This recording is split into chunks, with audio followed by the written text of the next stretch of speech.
Pour ce tutoriel, nous utilisons un site fictif d'e-commerce que vous retrouverez à l'adresse e-commerce.allfortech.email.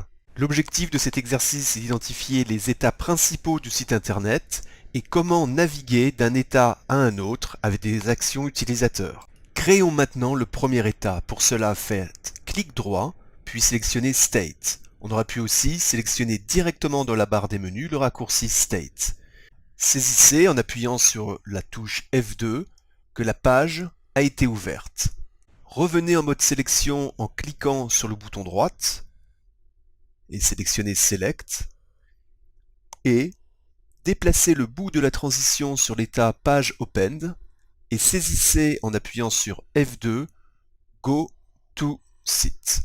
Vous pouvez réarranger l'ordonnancement des labels en cliquant sur l'icône Reload Style Sheet. Ce site est responsive, c'est-à-dire que le contenu va varier en fonction de la taille de la fenêtre.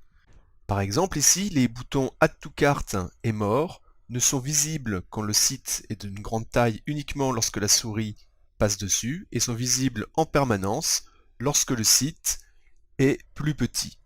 On mettra donc un nouvel état pour dire que la homepage est atteinte avec une transition qui va permettre de définir la taille du site pour ce modèle que l'on va mettre ici à 1000 x 800 pixels. Cette résolution correspond lorsque les boutons Add to Cart et More sont toujours visibles. Identifions les autres états de cette application. Il y a d'abord le menu de navigation qui permet de choisir différentes catégories et sous-catégories. Pour une catégorie ou sous-catégorie choisie, on peut choisir l'un des produits que l'on va matérialiser dans Matelot par l'état Select Product. Pour rendre le tutoriel plus dynamique, vous ne verrez plus le temps de saisie sur les états.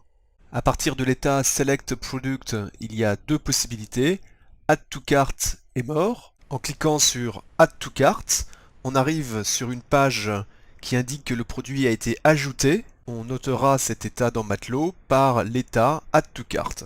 Depuis l'état Add to Cart, on peut cliquer sur Proceed to Checkout et on arrive alors dans la page Shopping Cart Summary, que l'on notera Shopping Cart Summary dans Matelot. En cliquant sur Continue Shopping depuis cette page, on retournera sur la Home Page de l'application. Nous pourrons alors resélectionner un autre produit et cette fois-ci nous cliquerons sur More qui permettra d'accéder à la page que l'on avait appelée More et que l'on appellera dans Matelot aussi More. De cette page, il y a aussi un bouton Add to Cart. Le Add to Cart depuis More renvoie à la même page que le Add to Cart depuis la home page. Toutefois, le contexte étant différent, nous allons dupliquer cet état Add to Cart.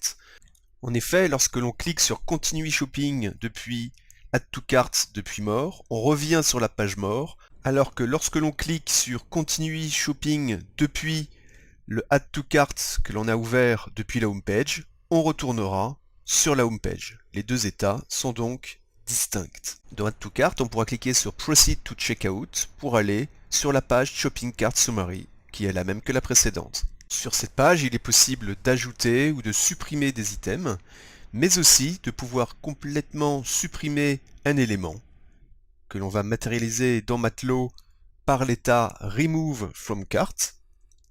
Et à partir de cet état, on pourra retourner sur la home page en cliquant par exemple sur l'icône Matelot. Nous pouvons maintenant retourner sur Shopping Cart Summary depuis l'icône carte en haut. Et lorsque l'on clique sur Proceed to Checkout, nous arrivons sur l'une des pages Sign In, authentification, que l'on va appeler Sign In dans Matelot. Et sur cette page, il faudra créer un compte en utilisant un nouvel email pour pouvoir passer à l'écran suivant. N'utilisez pas l'email vu dans cette vidéo, créez votre propre email avec des caractères aléatoires ou pas, car si l'email existe déjà, il sera refusé. On reste toujours dans l'état Sign In au niveau de Matelot, mais on va remplir le formulaire en remplissant toutes les valeurs obligatoires, en saisissant des valeurs autorisé. On verra plus tard dans l'exercice comment modéliser cette partie-là, notamment gérer les noms qui sont incorrects et les traiter les erreurs. Mais pour le moment, nous allons au niveau de Sign-in faire un chemin où on saisit directement des données qui sont correctes.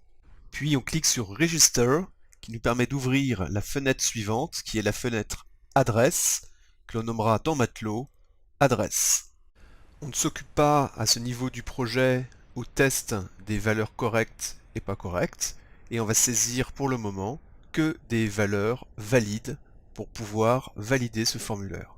En appuyant sur Save qui va nous permettre d'accéder à la deuxième partie du module adresse où l'on pourra avoir la confirmation de son adresse et avoir la possibilité d'ajouter une nouvelle adresse ou de retourner sur Continue Shopping ou retournant sur la page du Shopping Cart Summary ou bien de pouvoir accéder depuis adresse, qui cette fois-ci ne demande pas une nouvelle adresse, vers Proceed to Checkout pour aller vers le module Shipping, que l'on notera Shipping dans Matelot.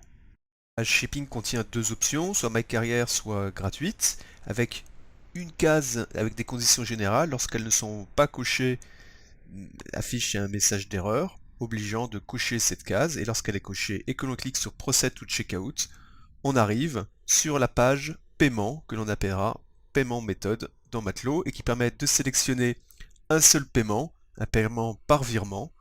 Et lorsque l'on cliquera sur ce paiement par virement, on aura la confirmation du paiement par virement avec l'affichage du prix du caddie et la possibilité de confirmer la commande ou de revenir sur d'autres méthodes de paiement et de pouvoir à nouveau resélectionner le paiement.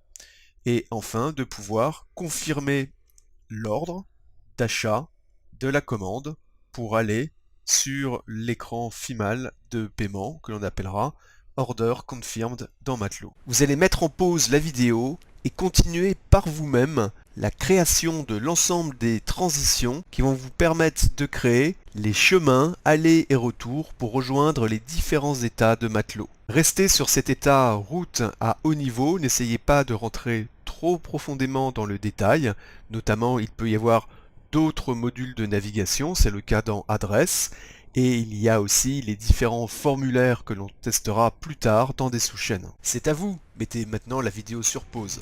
Et voici la correction de cet exercice.